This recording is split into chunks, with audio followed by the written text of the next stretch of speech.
avoid using the default database prefix WP underscore. Now, if you have not yet installed WordPress and you have access to the one-click install program called Softaculous, then you can make this change before you even install WordPress. You can also change the database prefix manually after you have WordPress installed. The manual way is best done on a new install, but you can still do it on a seasoned site just as easy. If, however, you're not one to get your hands dirty, then there are plugins that you can install on your already installed WordPress site that can do all the heavy lifting for you. These plugins might be a little bit iffy, and they come with a little bit of a learning curve. I myself prefer the easiest way possible, but in case something breaks along the way, I'd also like to have some idea where to look in order to fix it. So this video is going to show you how to manually edit your database prefix in less than 5 minutes. However you decide to alter your database prefix, you want to have a fresh, full backup of both your files and database before doing this. Now that you have your new backup created, let's go ahead and log into our server's control panel. And in this demo, I'm going to be using the control panel cPanel. Oh wait, before we do that, I want to show you that this site does work and that hopefully it'll do the same thing once we're done editing our database prefix. So let's come on over to cPanel, and we want to come on down here to our phpMyAdmin. And we want to, if you've got multiple databases, then you want to make sure you're editing the right one. Now, one way to make sure you've got the right database is to come on back here to File Manager on your control panel. Click on File Manager. Come on down to the wp-config.php file. Select that. Click on Code Editor. And then Edit. And then right here is the name that we're going to be editing. So that would be the 248. That's going to be this guy right here.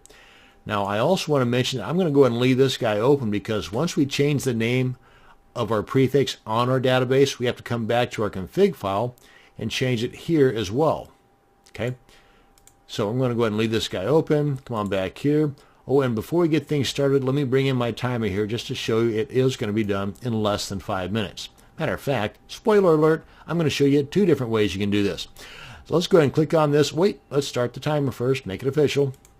Okay, now let's click on this. Come on in here, and of course, a lot of this is going to depend on your internet speed because there is some downloading and uploading involved. But let's come over here to Export. And click on Go. Navigate to the location on your computer where you want to download this SQL database to. Okay, that's done. Let's get this out of the way. Open up that directory because we don't really want to work on the one we just downloaded. We want to keep that as a kind of a backup. So let's go ahead and click on Copy and Paste. Actually, I'll keep this guy name copy as the backup, and we'll open this guy up with Notepad or WordPad. Notepad will work just as well, but it looks like gibberish. So let's go ahead and use WordPad because there's some formatting involved here. Come on up here to Home. Go to Replace. And find what? We want to find the WP underscore, and we want to replace it with our new one, which is, let's give it a name, GOTU underscore, and replace all. Now, if you've got a whole lot of funky plugins installed and activated and it's a real seasoned site, you may want to go ahead and replace one at a time because some plugins will use WP underscore a couple of times in the path of that plugin, and you only want to change the first instance within that path, not all of them. So when you click on replace all, anything in here that has WP underscore, it's going to change. So you may want to do this one at a time if you've got a seasoned site. If it's a brand new site with minimal plugins, boom, do that.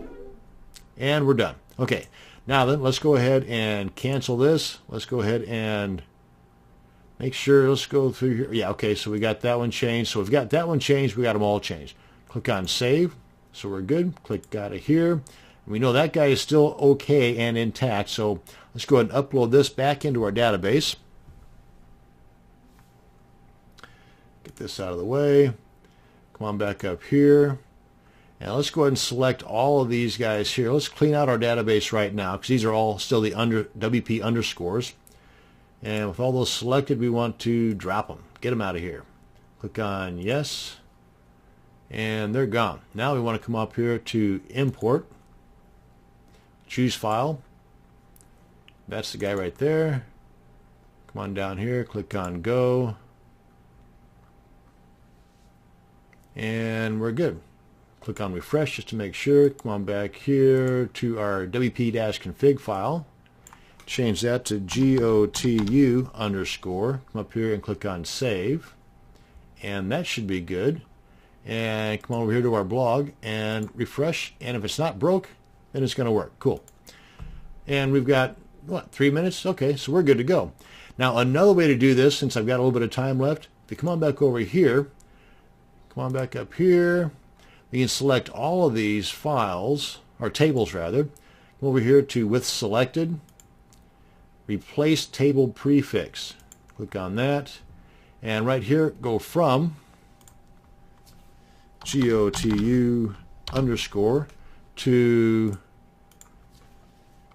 WP underscore, or whatever you want, WPT underscore. Click on Submit, and there you are. Refresh. Come on back here. What is that? WPT underscore. Click on Save. Come on back here. Refresh. And it's still working. So that's 2 ways for the price of 1. In both ways, we're done in under 5 minutes. And how you can change your database prefix from the WP underscore to whatever you want. That's going to bring us to the end of this video.